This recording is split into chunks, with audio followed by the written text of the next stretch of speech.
اعوذ باللہ من الشیطان الرجیم، بسم اللہ الرحمن الرحیم۔ اللہم صلی علی محمد وآل محمد وبارک وسلم تسلیما۔ نماز قضائے عمری یہ کیا ہے؟ کیا رمضان المبارک کی آخری جمعے کو قضائے عمری ادا کر دینے سے ہماری تمام عمر کی جو قضا ہے وہ نمازیں ادا ہو جاتی ہیں؟ کیا یہ ایسی ہی ایک حقیقت ہے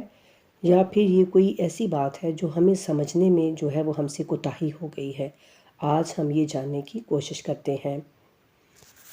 تو دیکھیے کہ اللہ سبحانہ و تعالیٰ نے بار بار قرآن کریم میں یہ فرمایا کہ نماز کو ادا کرو، نماز کو قائم کرو۔ نماز یعنی کوئی ایسی چیز نہیں ہے کہ جو کہ بہت ہی چھوٹی سی چیز ہے اور اس کو ہم چھوڑ بھی دیں تو کوئی مسئلہ نہیں ہے، نہیں، بلکہ اللہ سبحانہ و تعالیٰ بار بار کہہ رہے ہیں کہ نماز کو قائم کرو۔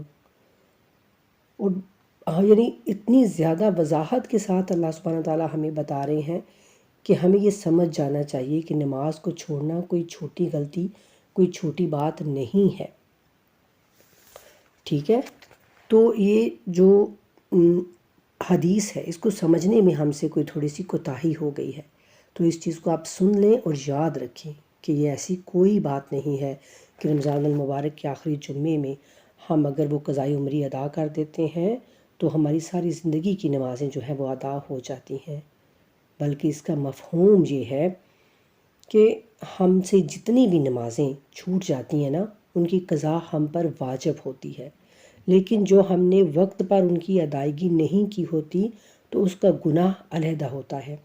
جو کہ صرف قضا نمازیں ادا کر دینے سے وہ ختم نہیں ہوتا۔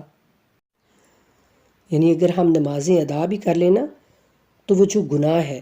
جو ہم نے اللہ سبحانہ تعالیٰ کی بات کو نہ مان کر ایک گناہ کیا ہے، اس گناہ کا کفارہ سمجھ لیں یا اس کی استغفار سمجھ لیں یا اللہ سبحانہ تعالیٰ کے سامنے اس کی توبہ سمجھ لیں، وہ ہمیں کرنی ہوتی ہے الگ سے۔ تو اس طرح سے جو ہم جمعۃ الوداع میں قضائے عمری کی نیت سے نوافل ادا کرتے ہیں ان سے ہمارا وہ گناہ معاف ہوتا ہے۔ اللہ تعالیٰ کی وہ بہترین عبادت چھوڑنے کا جو گناہ ہم نے کیا ہے نا وہ گناہ ہمارا معاف ہو جاتا ہے جمعۃ الوداع کو اگر ہم وہ قضائے عمری کی نیت سے نوافل ادا کرتے ہیں تو۔ اور نمازیں جو ہیں نا وہ قضا نمازیں وہ اپنی جگہ پر قائم رہتی ہیں، وہ ہمیں لازماً پڑھنا پڑیں گی، تو تب وہ خلا پر ہوگا جو ہماری زندگی میں ان نمازوں کے نہ پڑھنے سے پیدا ہو چکا ہے۔ اور دوسری بات کہ ہم اگر قضا نمازیں یعنی ادا کر لیں لیکن اپنے رب سے ہم معافی طلب نہ کریں کہ یا اللہ ہم نے اپنی زندگی میں نماز نہ پڑھ کر جو تیری نافرمانی کی ہے اس کو ہمیں معاف کر دے، تو پھر ہماری نمازوں قضا تو ہو جائے گی لیکن وہ جو نماز کو ہم نے غیر ضروری سمجھ کر چھوڑ دیا تھا اس کا گناہ اپنی جگہ قائم رہے گا۔ تو اس طرح سے ہم جو رمضان میں آخری جمعے کو قضائے عمری ادا کرتے ہیں نا اس سے وہ گناہ معاف ہو جائے گا انشاءاللہ، لیکن نمازیں اپنی جگہ پر ہیں، نمازیں ہمیں پڑھنی ہے، ہمیں کوشش کرنی ہے اور ہم یہ کوشش کر کے کر سکتے ہیں، یہ کوئی ایسی مشکل بات نہیں ہے، ٹھیک ہے؟ آپ بس اپنے دل سے وعدہ کر لیں کہ اللہ جتنی بھی میری زندگی ہے نا تو میں جو بھی نماز ادا کروں گی اس کے ساتھ میں اسی نماز کی قضا نماز بھی ادا کروں گی انشاءاللہ۔ تو اس کے لیے اگر آپ کو مشکل پیش آ رہی ہے، یعنی ٹائم نہیں ہوتا ہے اتنا ہمارے پاس یا پھر کچھ اس طرح سے، تو آپ صرف فرض ہی پڑھ لیا کریں۔ مثلا ہم نے ظہر کے 4 فرض ادا کی نیت سے پڑھے اور ساتھ ہی ہم نے 4 فرض جو ہے وہ قضا کی نیت سے پڑھ لیے، تو اس طرح سے ہم اسی طرح اگر عصر اور مغرب اور عشاء یعنی ہم جو بھی نماز پڑھیں تو وہ ساتھ ہم ادا کی نیت سے پڑھیں اور ساتھ ہی ہم اس کے فرض جو ہے وہ قضا کی نیت سے بھی پڑھ لیں، ٹھیک ہے؟ لیکن فجر کی سنتیں اور عشاء کے وتر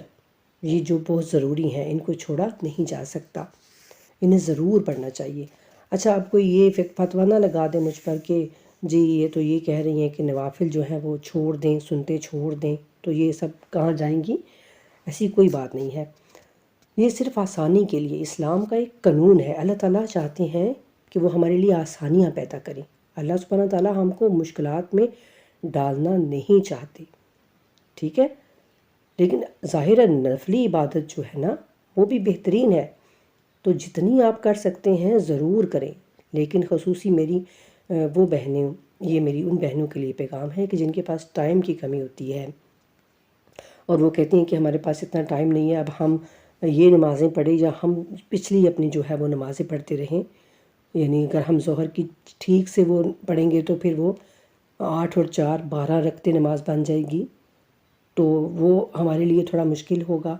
تو اس وجہ سے میں یہ تھوڑی آسانی کہہ رہی ہوں، ٹھیک ہے، رسول اللہ کی حدیث کے مطابق کہہ رہی ہوں۔ تو ہم اپنے لیے آسانیاں پیدا کریں، ایک دوسرے کو بھی آسانیاں جو ہے وہ بانٹنے کی توفیق اللہ تعالیٰ ہم سب کو دیں۔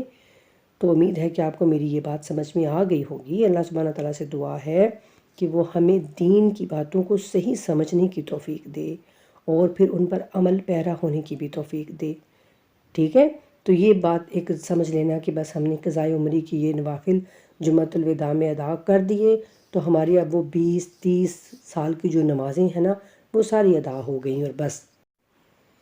یہ بس وہ ایک غلطی ہے، ایک غلط فہمی ہے جس کو میں نے سوچا کہ میں تھوڑا سا اس کو ایکسپلین کر دوں آپ کے سامنے۔ تو اللہ سبحانہ تعالیٰ سے دعا ہے کہ اللہ تعالیٰ ہم سب کو آسانیاں پیدا کرنے کی توفیق دے اپنے لیے بھی، اور دوسروں کے ساتھ بھی آسانیاں بانٹنے کی توفیق دے۔ وما علینا الا البلاغ المبین۔ اللہم صلی علی محمد وآل محمد وعجل فرجهم وفرجنا بهم برحمتك یا ارحم الراحمین، آمین ثم آمین یا رب العالمین۔